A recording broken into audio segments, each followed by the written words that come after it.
In this video, I am sharing 7 real meals I really made back to back in a week, and I'm sharing why I chose these meals that week.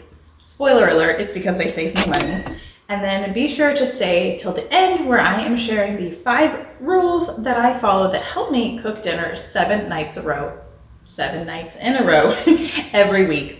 Nearly every week of the year. First meal of the week was the most involved meal of the week. I made barbecue chicken thighs with some roasted sweet potatoes and homemade cornbread.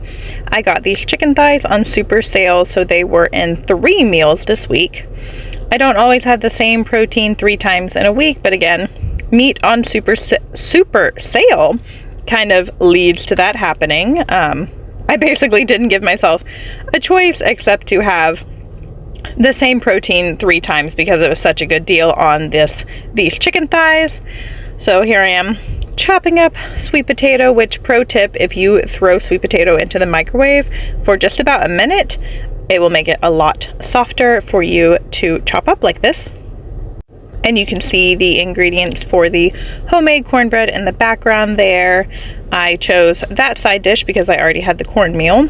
I seasoned the sweet potatoes with basically taco type seasoning, some chili powder, cumin, salt, pepper, garlic, and onion. And this is a really easy side dish. You just chop up the sweet potatoes and throw them into the oven. And I like to do that if I'm already baking something because the oven is already on, right? And in this meal, the chicken, sweet potatoes, and the cornbread all got baked in the oven, so it was all only utilizing one type of cooking method. And I definitely like to avoid using both the oven and the stovetop if I can. That's good for my electric bill too, you know? But it is definitely not a normal thing for me to be making 3 things from scratch like this. You saw my husband's head there for a second. That's him checking on things for me while I was dealing with the toddler. Because no matter how good you are at getting dinner on the table with little ones around, they do interrupt. Anywho, I don't typically make this many things totally from scratch. I talk about in other videos how I use lots of shortcuts and convenience ingredients to help me get dinner on the table on weeknights. But on the weekends, I definitely do a little bit more involved meals. And like I said, this is the most involved meal during this week that I'm sharing. Homemade cornbread is not a normal weeknight meal or side dish rather, in our house for sure. Although I will say that the baked barbecue chicken thighs were super easy. I just seasoned them normally and baked them without barbecue sauce on them first, so the skin would get a little bit crispy before then basting them with barbecue sauce and putting them back in to finish cooking, which you will see here in a second. Don't they look delicious? And they were. They turned out so good, and again, such a super cheap protein option. Now this night, you see my shortcut there. I just threw pre-chopped frozen vegetables into this big pan, and this is a weeknight, so that is one of my hacks for getting dinner on the table, even on busy weeknights, is I do some of the work ahead of time, which I'm going to talk about here at the end of this video. That's one of my rules that I follow. But anywho, the vegetables for this stir fry, this Pao Shrimp stir fry, were prepped and frozen ahead of time, so I cooked them. Then I removed them, added the shrimp to the skillet, and that cooks super quickly. Shrimp cooks super quickly, so that was a really easy dinner. Throw the sauce in, and then you make a cornstarch slurry to thicken the sauce.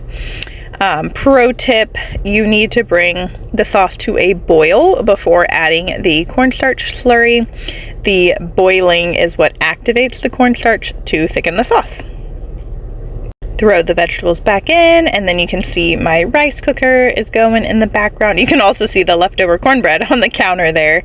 But the rice cooker is going in the background, making the side dish of rice super easy.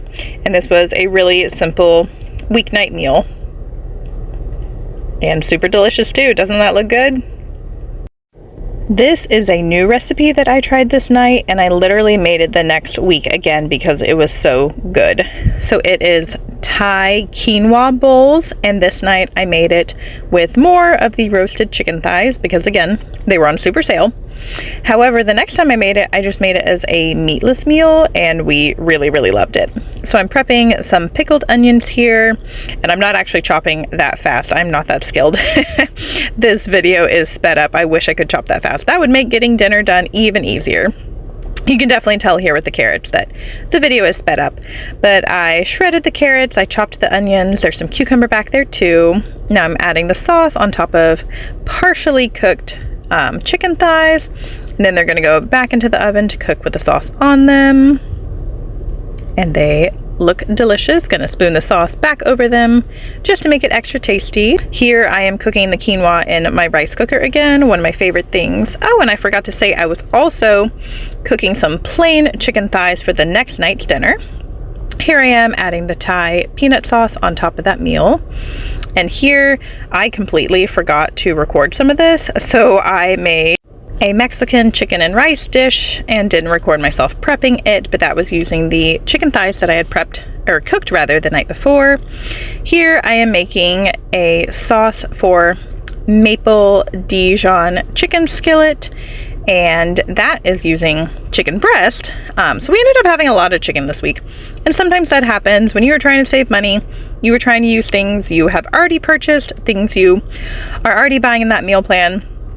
Sometimes you might have something repetitive like the protein like this, but that's okay. Some weeks we have chicken once.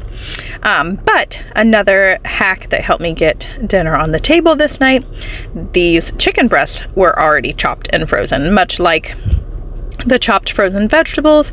I pre-prepped this chicken, so I just had to thaw it. I didn't have to deal with chopping it or even like making another cutting board messy this night, which was super nice. Just had to prep the sauce, season the chicken, throw it in the skillet. I roasted broccoli and made quinoa again, just because we like quinoa. Now this night, a different protein. Actually, this is a meatless meal. I made mushroom stroganoff. We like to have a couple of meatless meals each week. So this was one of them. And then the next meal is also a meatless one. Throwing in the egg noodles here, and then I used the egg noodles in a meal the following week because that is one of my rules. Use up what you already have. So everybody has probably seen the viral TikTok viral baked feta pasta, and we are trying to be a little bit healthier, so I'm actually serving it here with white beans. And when I tell you this is so good, I might even like it better than pasta. That's the last meal of this week. Be sure to comment if you want one of the recipes. So how in the world did I manage to get those 7 dinners cooked back to back when I have a full-time job and a toddler, and I do this side hustle over here on YouTube and Instagram and everything? Well, it's because of these rules that I follow.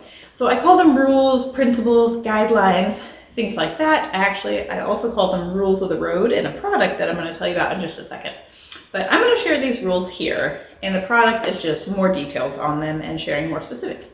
So the 5 rules that I follow is, most importantly, I have a really simple routine method for coming up with dinner ideas, so that I actually have a plan for dinner 7 nights a week, right? You have to have dinner ideas to be able to cook 7 dinners every week, 4 weeks a month, 52 weeks a year, give or take a few weeks, right? So I have an easy method that helps me come up with dinner ideas. And then I balance trying to save money on groceries with reality. So sometimes that means I cook frozen pizza for one of those 7 meals in a row, right? Sometimes that means I buy a pre-made sauce, pre-made something like guacamole. I think that's actually what we're having tomorrow. We're gonna have some fajitas. I've got a long day at work, so we're gonna have some meatless fajitas with pre-made guacamole. So all I have to cook is like bell peppers and onions and throw them into a tortilla. So the sides, the toppings, whatever, are pre-made, which some nights I do that to save me time, money, and sanity, right? And then as you saw in this video, sometimes I put in some of the work ahead of time, like chopping the vegetables for the stir fry. I do that a lot. I will chop vegetables. I will chop chicken. I share about that in a video here. I think it's on that side. I share about that in a video here, how I chop chicken. That saves me a lot of time. But putting in a little bit of work ahead of time, doing like batch prep, I don't do meal prep where I don't prep entire meals, but I will prep components, and that saves me a ton of time and really helps me get dinner on the table 7 nights a week. And then this one, I definitely have to go more in depth in my product I'm going to tell you about in a second, but I make my meal plans do more work for me than I do for my meal plan. And what I mean by that is I meal plan in a way that works for me. So different meal planning methods will work better for different people. I sell pre-made meal plans, and maybe that's the stage of life you're in where you need to buy a pre-made meal plan. Okay, do that, right? Like whatever helps you get dinner at home done, do it. So what works best for me is 2-week meal planning, where I only have to decide on dinners every other week. And yes, I have to choose 14, but because of rule number 1, where I have an easy method for coming up with dinner ideas, it's not too bad. It's not too hard for me to come up with 14 dinners. And then I only have to do it every other week. I only grocery shop every other week, and that's what works for me. So my meal plan does more work for me than I do for it. And then lastly, and most importantly, and surprisingly, I didn't use this one in this 7-day time period, but I did yesterday. So the filming was done a couple of weeks ago, and then I compiled this video, right? And I'm filming this intro later, at a later date, because again, I work full time and I have a toddler.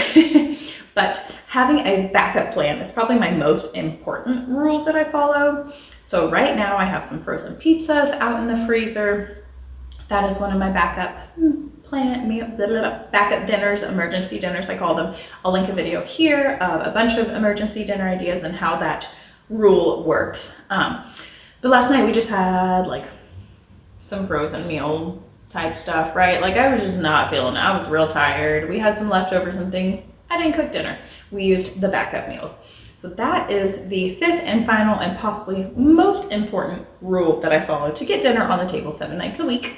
And yeah, cooking 7 nights a week isn't exactly the best way to say that, but eating at home 7 nights a week is my goal, unless we're traveling, holidays, something like that, or a planned night out.